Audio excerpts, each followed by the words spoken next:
Oi pessoal, hoje iremos apresentar sobre a evolução do coração e das artérias dos grupos Quelônia e Lepidosauria.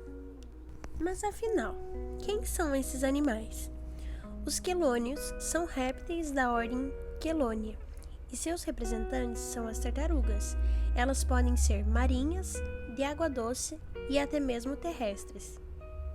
Já os representantes do grupo Lepidosauria são lagartos e serpentes, que são predominantemente terrestres, mas com algumas espécies aquáticas. Esses animais de ambos grupos não possuem uma circulação branquial, então a sua troca gasosa é realizada pela membrana corialantoide. Os arcos aórticos são formados durante o desenvolvimento e eles se organizam de uma maneira semelhante à dos sapos adultos. O terceiro arco contribui com as artérias carótidas internas. Os quartos arcos formam os arcos sistêmicos. Os sextos arcos se tornam parte das artérias pulmonares que irrigam os pulmões. Esses animais não realizam respiração cutânea, devido a isso não possuem uma ramificação das artérias pulmonares. Quando são ainda embriões, eles possuem um ducto arterioso, mas isso desaparece quando se tornam adultos. Uma das características dos quelônios e dos lepidossauros é a incorporação do cone arterioso ao ventrículo. Além disso, ocorre uma divisão tripartida incomum da aorta ventral, de onde se origina a artéria pulmonar, o arco sistêmico esquerdo e o arco sistêmico direito. Os átrios são completamente separados, então as veias pulmonares chegam ao átrio esquerdo e as veias sistêmicas chegam ao átrio direito. A maioria dos répteis possui o seio venoso bastante reduzido. O ventrículo é completamente dividido apenas nos crocodilos, e nos outros répteis ele é parcialmente dividido. Na entrada dos átrios, o septo interventricular é representado por uma crista muscular que se estende para dentro do ventrículo, a partir de uma superfície ventral, que se curva para a direita e divide parcialmente o ventrículo em 3 compartimentos funcionais. A cavidade arterial recebe o sangue rico em oxigênio do átrio esquerdo, já a cavidade venosa recebe o sangue pobre em oxigênio do átrio direito. Um amplo canal intramuscular conecta essas duas cavidades, mas as válvulas atriovenculares se fecham assim que o ventrículo fica cheio. A artéria pulmonar, que se dirige aos pulmões, sai da cavidade pulmonar e ambos os arcos sistêmicos saem da cavidade venosa. Quando o ventrículo começa a se contrair, a maior parte do sangue pobre em oxigênio na cavidade venosa se move para a cavidade pulmonar.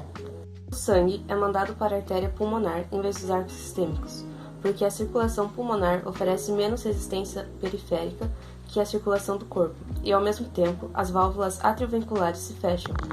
Essa ação abre o canal intravencular e o sangue rico em oxigênio passa da cavidade arterial, de onde ele foi retirado, para a cavidade venosa. A continuação da contração do ventrículo aproxima sua parede ventral do ápice da crista muscular e evita que a maior parte do sangue rico em oxigênio entre na cavidade pulmonar. O sangue, rico em oxigênio, agora na cavidade venosa, sai pelos arcos sistêmicos. Em muitos casos, ambos os arcos sistêmicos recebem o sangue rico em oxigênio, mas suas saídas da cavidade venosa são posicionadas de tal maneira que quando alguma mistura entre os sangues rico e pobre em oxigênio ocorre, a distribuição do sangue para os dois arcos sistêmicos não é a mesma. O arco sistêmico direito, que se localiza próximo à cavidade arterial, recebe mais sangue rico em oxigênio, ao passo que o arco sistêmico esquerdo, cuja origem está mais próxima da cavidade pulmonar, recebe mais sangue pobre em oxigênio. O sistema é bem flexível nos lepidossauros e nas tartarugas, porque a distribuição dos dois tipos de sangue depende muito da resistência periférica relativa dos pulmões e do corpo. Quando os pulmões estão sendo ventilados e a resistência pulmonar é baixa, até 60% do volume de sangue bombeado pelo coração vai para os pulmões, e mesmo que uma parte do sangue que passou pelos pulmões é direcionado de volta para os pulmões. Um desvio esquerda-direita ocorre quando o sangue torna-se, então, completamente saturado de oxigênio. Quando os pulmões não estão sendo ventilados, o oxigênio nos pulmões é consumido, as arteriolas pulmonares contraem-se e a resistência pulmonar aumenta. O mesmo acontece quando os animais mergulham. Sob essas circunstâncias, menos sangue é mandado para os pulmões e parte do sangue pobre em oxigênio é mandado de volta para o corpo.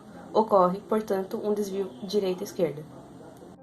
A mistura nos sangues, rico e pobre em oxigênio, que vai para o corpo, não significa necessariamente que menos oxigênio é entregue para os tecidos, já que a maior concentração de dióxido de carbono nesse sangue misturado faz com que a hemoglobina libere uma quantidade de oxigênio maior do que o normal, e isso é o efeito de Bohr.